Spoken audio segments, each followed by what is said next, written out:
비가 많이 오죠? 네.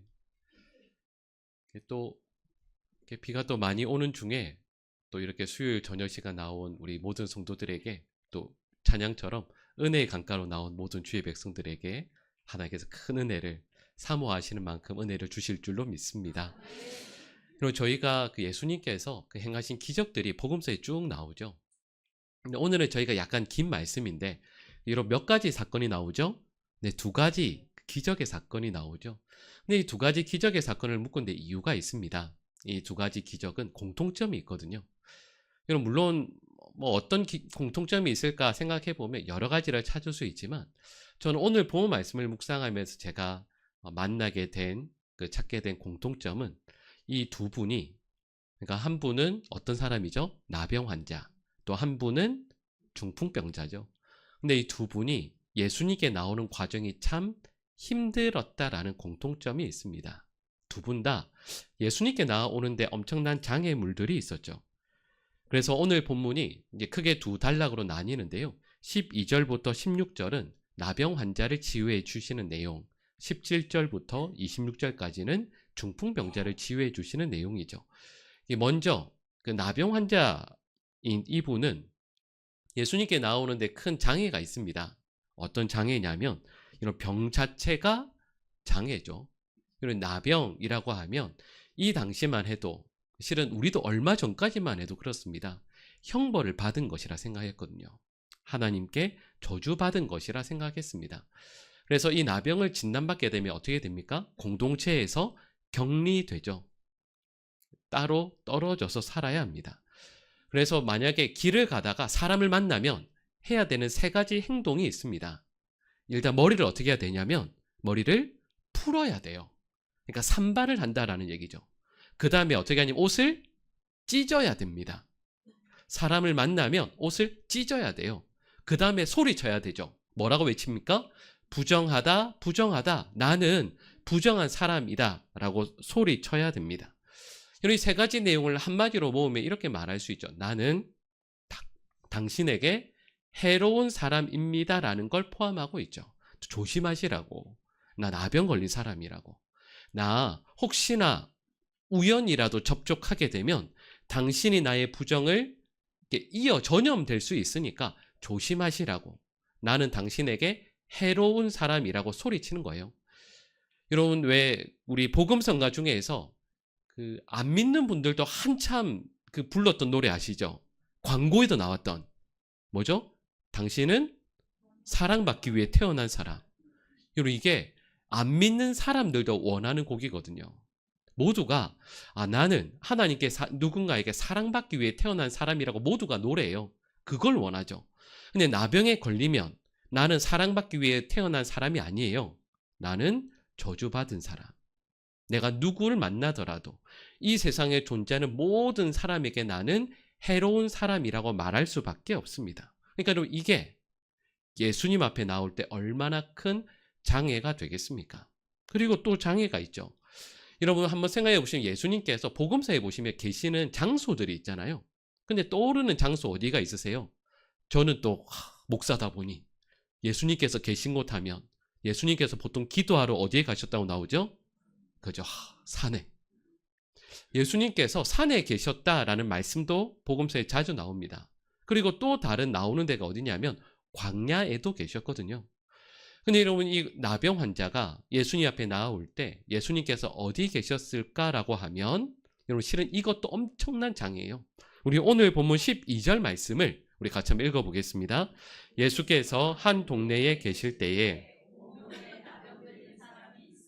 예수를 보고 엎드려 구하여 이르되 주여 원하시면 나를 깨끗하게 하실 수 있나이다 하니 아멘. 자, 그럼 12절 말씀 잘 보세요. 예수님이 어디 계시죠? 동네에 계십니다. 하필 동네에 계세요. 그리고 좀 전에 말씀드렸던 예를 들면 산에 계시면 사람이 없잖아요. 광야에 계시면 더더욱 없겠죠. 근데 하필 예수님이 어디 계시냐면 동네에 계세요. 사람이 제일 많은 곳이에요. 생각해 보면 그렇죠. 나병 환자가 예수님 앞에 왔잖아요. 오기 전까지 그 중간 과정에 어떤 일들이 있었겠어요? 제가 오늘 본문에 나오진 않지만 이 장면을 머릿속에 그려보면 틀림없이 이 사람은 머리는 말 그대로 산발이 되어 있었겠죠. 옷은 다 찢어졌을 겁니다. 그리고 목소리는 쉬었겠죠. 오는 길에 얼마나 많은 사람을 만났겠어요? 계속해서 머리 산발해야 되고 소리치느라 목은 다 쉬어서 예수님 앞에 섰을 때 진짜 목소리도 안 나왔을 거예요. 옷도 거의 다 찢어졌겠죠. 그 상태로 예수님께 나옵니다. 여러분, 이 사람이 예수님 앞에 이렇게 나오는 과정에서 동네 사람들 만날 때 여러분, 이 사람은 예를 들면 실수로라도요 의자에 앉으면 의자가 어떻게 되죠? 부정해집니다. 실수로 뭔가를 만지면 그 물건도 부정해져요. 실수로 집을 만져도 부정해집니다. 그러니까 이 나병 환자가 올 때 사람들이 그를 바라보는 눈빛이 어떻겠어요? 저 사람 혹시 만진 거 아닌가? 혹시 나에게 닿을까? 말씀드렸던 것처럼 나한테 정말 해로운 마치 벌레 보듯 그렇게 쳐다봤겠죠. 그러니까 이 오는 과정 자체도요, 이 나병 환자에게는 엄청난 장애였을 겁니다. 그리고 오늘 본문 말씀은 정확히 말씀을 드리면 예수님께서 나병 환자를 고치신 게 아니죠. 정확히 말씀을 드리면 온 몸에 나병 들린 자를 고쳐주신 겁니다. 온몸에 나병 들렸다라는 말의 뜻이 뭘까요? 그러니까 이건 몸에 걸린 나병을 감출 수 없다라는 뜻이죠. 어느 한 부분이면 옷을 입으면 되죠. 얼굴이면 어떻게 좀 살짝 얼굴만 가릴 수도 있지 않을까요? 우리 마스크 쓰듯이. 근데 온몸입니다. 그러니까 이건 어느 누구에게도 감출 수 없다라는 뜻이에요. 또 다른 의미도 있죠. 이 병이 오래되었다라는 뜻도 있습니다. 그리고 또 이 병이 중하다라는 뜻도 그 속에 포함되어져 있죠. 그러니까 지금 이 나병 환자가 예수님 앞에 나올 때 장애가 엄청 많습니다.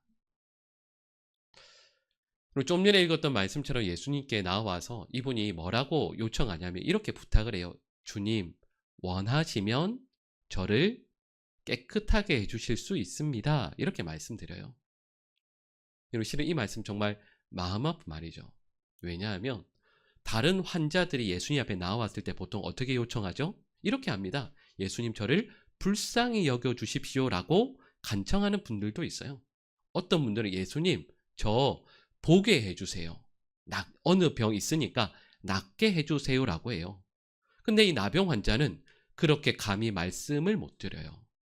예수님, 저 나병 걸렸으니까 낫게 해주세요라고 말씀을 못 드려요. 앞서 말씀드렸던 그 어려움들 가운데에서 사람들의 시선이 따가운 그 자리에 서 있을 때 여러분 정말 기어 들어가는 목소리로 주님, 저의 원함은 정말 크지만 주님께서 아주 조금이라도 망설임이 있으시면 그게 아무 소용 없으니까 주님, 저를 불쌍히 여겨주셔서 혹시 조금이라도 원하시면 저를 깨끗하게 해주십시오라고 예수님께 엎드립니다.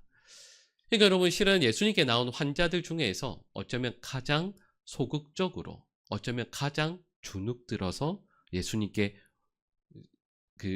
치료해 달라는 것을 아뢰고 있죠. 근데 좀 전에 말씀드렸던 것처럼 실은 이 나병 환자가 예수님께 아뢰는 것도요, 다시 생각해 보시면 병을 낫게 해주십시오가 아닙니다. 정확히는 그 문구가 어떻게 되죠? 원하시면 저를 깨끗하게 하실 수 있습니다라고 아뢰입니다. 그러니까 여러분, 지금 이 나병 환자에게요, 관심은 첫 번째 병이 낫는 게 아닙니다. 여러분, 여기에서 깨끗하게 해주십시오라는 말은 가장 쉽게 얘기하면 이거예요. 이제 하나님 앞에 나아갈 수 있게 해주십시오라는 뜻입니다. 이전에는 나병에 걸려서 이분에게 가장 힘든 게 뭐냐면 이제는 그는 하나님의 자녀가 아니거든요. 하나님께 나와서 예배할 수 없거든요. 하나님 앞에서 그 관계가 끊어진 사람이었거든요. 근데 예수님 앞에 나와서 이렇게 요청하는 거죠. 예수님, 원하시면 저를 하나님과의 관계를 깨끗하게 회복시켜 주십시오. 이렇게 요청하고 있는 거죠. 왜냐하면 이 당시에 나병에 걸린다라는 건 이 사람의 죄 때문이거든요. 아니면 이 사람의 부모님의 죄 때문에 나병에 걸린다라고 생각했습니다.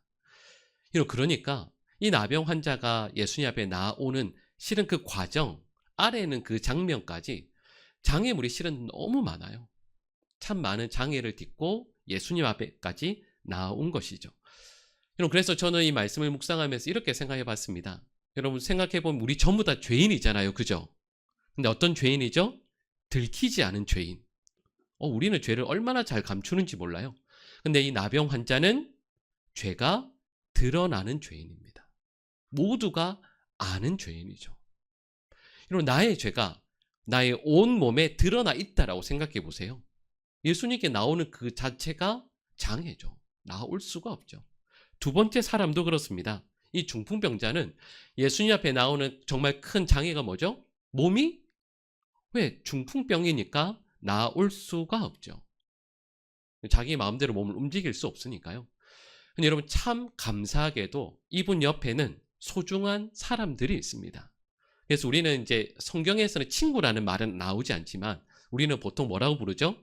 이 중풍병자의 그것도 4명의 친구들이라고 보통 이야기하죠. 왜냐하면 이 사람이 몸을 움직일 수 없는데 어떻게 합니까? 이 사람들이 침상에 그냥 해서 침상째로 들고 나오죠. 그래서 아마도 우리가 생각하기는 이렇게 4명이서 들고 나왔을 거라고. 친구 아니면 또 어렵다고. 그래서 보통 친구라고 하죠. 생각해보면 이 중풍병자는 자기의 건강이 안 좋아서 예수님께 나올 수 없는 장애가 있죠. 감사하게도 옆에 소중한 사람들이 있습니다.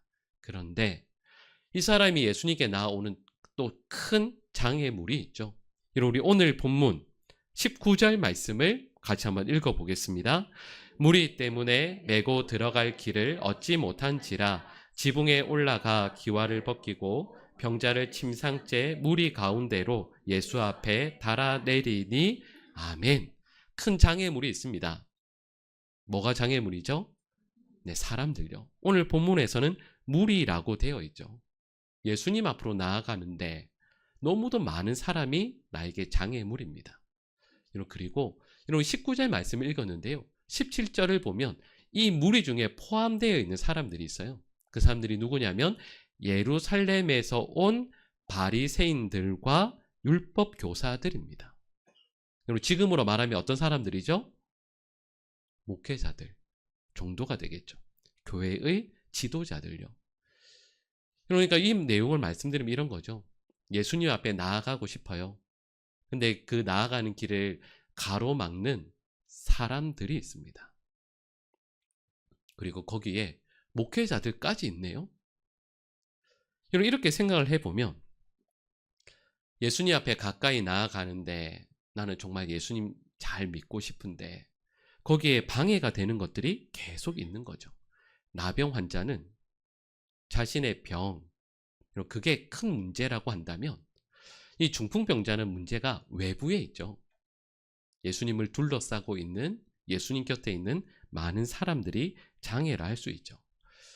그럼 실은 이 내용은 우리에게도 그대로 적용이 됩니다. 예수님께 더 가까이 나아가고 싶고 신앙생활 바르게 잘하고 싶은데 우리의 마음은 그런데 장애가 참 많죠. 하나님 앞에 가까이 나아가면서 하나님 왜 저에게 이러시냐고. 아니 다른 사람들은 괜찮은데 왜 나는 이런 병에 걸리고 이런 아픔을 겪고 왜 나는 이렇게 사람들이 볼 때에도 저주받은 사람으로 살아야 되냐고. 혹은 하나님 내 곁에 좋은 사람이 별로 없습니다. 좋은 사람이 도와주려고 해도 교회 리더십들이나 그 누구 때문에 너무 상처받아서 예수님 앞에 가까이 나아가기가 싫습니다. 라고 이렇게 말할 수도 있겠죠. 그런데 중요한 것은 이 두 사람 모두 이 장애물을 뛰어넘습니다. 힘든데요. 겨우겨우라도 이 장애물을 뛰어넘어요. 극복해 가죠. 그리고 예수님께서 이들을 귀하게 여겨주시고 치유해 주십니다. 그들을 만나주시고 회복시켜 주시죠. 여러분 말씀드렸던 것처럼 우리가 주님 앞에 나아가는데 장애물들이 참 많습니다. 여러분 어떤 경우에는 교회 나가기 힘드실 때도 있죠. 그리고 전에 지난 주일에 제가 잠깐 말씀드렸던 것처럼 목사도 그럴 때가 있습니다. 그러니 우리 성도들도 그러실 때가 있겠죠. 교회 가서 신앙생활을 하는 것도 또 주님 앞에 더 가까이 나아가고자 마음을 먹어도요. 어떤 때는 나의 자존심 때문에, 어떤 때는 누군가의 관계 때문에, 아니면 나의 상황 때문에, 어떤 때에는 내가 잘 알고 있는 나의 죄 때문에요. 주님 앞에 가까이 나아가기가 어려울 때가 있습니다. 근데 중요한 것은 우리 주님은 우리가 그 모든 것들을 딛고 주 앞으로 나오기를 원하세요. 기다리고 계시죠. 여러분, 그래서 온몸이 나병으로 해서 부정했던 이 나병 환자는 제사장 앞에 나아가서 모든 사람들 앞에서 정하다라는 인정을 받게 됩니다. 중풍병자는 어떻게 되죠? 그 침상을 들고 돌아가게 돼요. 힘이 생겨서 그 사람들에게 매여 왔었는데 그 침상을 들고 돌아가게 되죠. 마치 개선 장군처럼요. 여러분, 말씀드렸던 것처럼 우리가 주님 앞에 나아가는데 참 많은 장애들이 있습니다. 근데 이 장애에 걸려서 그냥 이 자리에 10년, 20년 그대로 있는 것이 아니라 이 문제, 주님 앞으로 더 가까이 나아가는데 우리의 발목을, 우리의 마음을 잡고 있는 그 문제를 뛰어넘어서요. 주님께로 한 걸음 한 걸음 내디딜 때 주님께서 반드시 우리에게 놀라운 은혜를 베풀어 주실 줄 믿습니다. 여러분, 우리 신앙생활 하는 중에 어려움들 있어요. 근데 이 자리에 머물지 않고 주님께로 더 가까이 나아갈 수 있는 우리 믿음의 백성들 될 수 있기를 간절히 축복합니다. 여러분, 이렇게 예수님 앞에 나아갈 때 예수님께서 이들을 어떻게 맞이해 주시는가 반응이 나옵니다. 우리 오늘 본문 13절 말씀을 먼저 읽어보겠습니다. 예수께서 손을 내밀어 그에게 대시며 이르시되 나병이 곧 떠나니라. 아멘. 여러분, 지난주에 우리가 살펴봤던 것처럼 예수님은 나병을 뭘로 고치실 수 있죠? 말씀으로 고치실 수 있습니다. 근데 여러분, 이 말씀을 다시 보세요. 어떻게 하시죠? 예수께서 손을 내미시고 그에게 대십니다. 왜냐하면 이 말씀은요, 말씀으로 치유하실 수 있는데 예수님께서 손을 그에게 대십니다. 이건 단순히 병이 치유되었다라는 뜻이 아니고요. 하나님께서 그에게 지금까지 그가 하나님께 버림받았다라는 그 심적인 고통, 그 무거운 짐, 이 모든 것들까지 예수님께서 회복시켜 주신다라는 뜻입니다. 여러분, 생각해 보시면 나병에 걸리고 나서 그 나병이 온몸으로 퍼져나가는 동안 얼마나 절망스러웠겠어요. 그리고 이럴 때 우리 하는 질문을 잘 알죠. 하나님, 왜 저에게 이러시냐고. 하나님, 살아계시면 어떻게 저에게 이러실 수 있냐고. 지난 그 기간이 몇 년이었을지 모르지만 그랬겠죠. 근데 예수님께서 그에게 다가오시고 손을 내밀어 만져주세요. 부정해서 그 누구도 그에게 다가오지 않았는데 하나님이신 예수님께서 그를 만져주시죠. 여러분, 이 말씀을, 이 장면을 생각해 보면 떠오르는 말씀이 있습니다. 우리 히브리서 4장 15절에서 16절 말씀을 우리 같이 한번 읽어보겠습니다. 우리에게 있는 대제사장은 우리의 연약함을 동정하지 못하실 이가 아니요 우리 모든 일에 우리와 똑같이 시험을 받으신 이로되 죄는 없으시니라.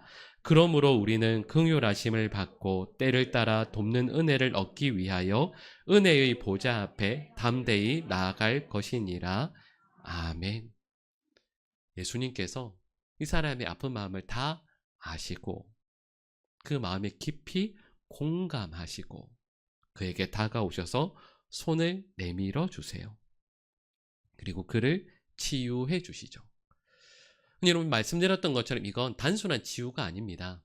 왜냐하면 오늘 본문 말씀에서 실은 읽으시면서 이 절은 약간 이상한, 이 말씀이 왜 있을까라고 생각되는 절이 한 절 있으실 겁니다. 바로 오늘 본문 16절 말씀입니다. 우리 16절 말씀을 같이 읽겠습니다. 예수는 물러가사 한적한 곳에서 기도하시니라. 아멘. 예수님께서 나병 환자를 고치시고 나서 갑자기 한적한 곳으로 가셔서 기도하셨다라는 말씀이 나와요. 방금 읽은 16절 바로 앞부분 보면 많은 사람들이 예수님께 나아왔다라는 말씀이 있거든요. 그래서 우리 보통은 성경 이 말씀을 읽을 때 어떻게 이해하세요? 사람들 많이 고쳐주시고 나서 왜 한적한 곳으로 가셨다고 생각하세요? 쉬러. 그죠? 근데 여러분 여기에서 한적한 곳이라는 이 말이 헬라어 원어로는요, 광야라는 뜻입니다. 자, 여러분 좀 전에 말씀드렸던 내용을 다시 한번 연결해 보세요. 앞에 나병 환자가 있어요. 그 나병 환자에게 예수님께서 손을 얹으십니다. 그리고 그는 치유되죠. 근데 말씀드렸던 것처럼 그냥 치유된 게 아니에요. 어떻게 되었죠? 깨끗하게 되었습니다. 이 말씀의 의미는 예수님의 깨끗함이 그에게 갔다라는 뜻이고 그의 부정함이 예수님에게로 왔다라는 뜻이죠. 여러분, 근데 이 내용이 무엇을 의미하냐면 구약 성경에서요, 레위기 16장에 나오는 말씀입니다. 거기에 보면 어떤 제도가 나오냐면 아사셀이라는 제도가 나와요. 여러분, 이스라엘 백성들 가운데서 1년에 한 번 대속죄일이 있습니다. 그때 아사셀이라는 염소를 고르죠. 그리고 그 염소에게 대제사장이 기도합니다. 그러면 어떻게 되죠? 이스라엘 백성들의 모든 불의와 죄를 전가하는 거예요. 이 아사셀이 모든 불의와 죄를 등에 짊어지고 어디로 가죠? 광야로 갑니다. 그리고 거기에서 대신 죽는 거예요. 여러분, 이 내용을 오늘 본문으로 다시 가져와 봅시다. 지난주에 저희가 말씀 들었던 거 아마 기억나실 거예요. 예수님께서는 베드로 장모의 열병을 어떻게 하셨다고요? 대신 가져가시고 짊어지셨다고요. 오늘 본 말씀의 내용이 바로 그거예요. 나병 환자의 그 병을, 부정함을 예수님께서 대신 가져가세요. 단순히 치유하셨다라는 뜻이 아닙니다. 여러분, 그래서 이 내용을 알 수 있는 게요, 오늘 본 말씀을 보시면 오늘 본문 20절 말씀을 보면 예수님께서 중풍병자를 고쳐주시잖아요. 근데 고쳐주실 때 뭐라고 말씀하시죠? 내 죄 사함을 받았다라고 말씀하는 거예요. 단순히 병을 고쳐주시는 게 아니에요. 예수님께서는 그의 죄를 대신 짊어지시고 광야로 가시는 거예요. 여러분, 그러니까 오늘 본문은 이렇게 말씀하죠. 여러분, 분명히 여러분 저희들 모두가 실은 그렇습니다. 여러분, 만약에 우리가 이 두 사람, 오늘 본문에 나오는 두 사람의 상황이었다면 우리에게 가장 중요한 거 뭘까요? 첫 번째, 나병 환자면 우리에게 뭐가 낫는 거죠? 나병이 낫는 게 중요하죠. 만약에 우리가 중풍병자면 중풍병이 낫는 게 중요해요. 근데 오늘 본 말씀을 보면 여러분, 예수님의 관심은 그게 1차적인 게 아닙니다. 예수님의 정말 관심은 이 두 사람이 이 병에서 나아서 이 땅에서 10년, 20년 더 건강하게 사는 게 예수님의 주된 관심이 아니에요. 예수님의 가장 첫 번째 마음과 관심은 이 두 사람이 하나님의 자녀로 영원히 사는 겁니다. 그래서 이들의 부정함을, 이들의 죄를 예수님께서 대신 짊어지고 가시는 거예요. 그러니까 오늘 본문은 여러분 저희가 이렇게 정리할 수 있죠. 여러분, 우리가 예수님 앞에 나아가는데 분명히 많은 장애들이 있습니다. 어려움들이 있어요. 나의 개인적인 상황이든 가정의 문제든. 그래도 그런 모든 것들을 다 딛고 그래도 교회에 왔는데 이런 가장 큰 장애가 뭐죠? 사람이에요. 부족한 어떤 목회자, 또 혹은 분명히 교회에서 직분은 있는데 주님을 닮지 못한 누군가가 눈에 너무 주님을 바라보는데 자꾸 너무 걸림돌이 돼요. 그래서 신앙의 길을 떠나는 경우들도 많이 있죠. 근데 오늘 본문은 저에게 이렇게 말씀해요. 주님께서 우리가 그 장애물을 딛고 주께로 나아오기를 원하신다고요. 분명히 그 문제가 우리가 볼 때는 큰 어려움인 것 같은데 그 장애를 한 걸음 한 걸음 내딛고 주님께로 나아가기만 하면 주님께서 우리를 기다리고 기다리시다가 우리가 이 땅에서 단순히 몇 년 더 사는 것이 아니라 영원히 살도록 하나님의 자녀로 품어주시고 용납해 주시기 위해서, 용서해 주시기 위해서 지금도 우리를 기다리고 계신다. 여러분, 그것이 오늘 본문 말씀의 내용이라 할 수 있죠. 여러분, 이 말씀을 나누면서 여러분, 그렇습니다. 저희들 신앙의 여정 가운데에서 장애들이 참 많이 있죠. 나의 문제든 다른 사람의 문제든 환경의 문제든 심지어는 교회 어느 지도자의 문제든, 하지만 그 모든 문제들에도 불구하고요, 주님께로 한 걸음 한 걸음 더 가까이 나아가면 주님께서 반드시 우리에게 놀라운 은혜를 베풀어 주실 줄 믿습니다. 여러분, 생각해 보면 지금까지 우리 여기 예배, 오늘 수요 기도에 예배 드리고 있는 분들 다 신앙에 열심을 품고 신앙생활 나름대로 최선을 다해 해오셨을 거예요. 여러분, 우리가 해야 될 것은 여기에서 머무르는 것이 아닙니다. 지금까지 잘 해오셨는데 주님 앞에서는 그날까지 더욱더 신실하게 바르게 믿음의 자리를 지켜내고 주님께서 원하시는 성실과 충성된 자로 하나님 앞에 더욱더 가까이 나아갈 수 있는 우리 모든 주의 백성들이 될 수 있기를 간절히 축복하고요. 또 그리고 그 가운데에서 우리 주님께서 우리를 맞이해 주시되 우리에게는 간절한 소원을 해결해 주시는 정도가 아니라 영원한 천국의 백성으로 하나님의 자녀로 우리에게 남은 삶을 귀하고 아름답게 살아갈 수 있는 우리 모든 주의 백성들 될 수 있기를 간절히 축복합니다. 우리 말씀을 기억하면서 우리의 하나님의 사랑을 우리 함께 찬양하겠습니다.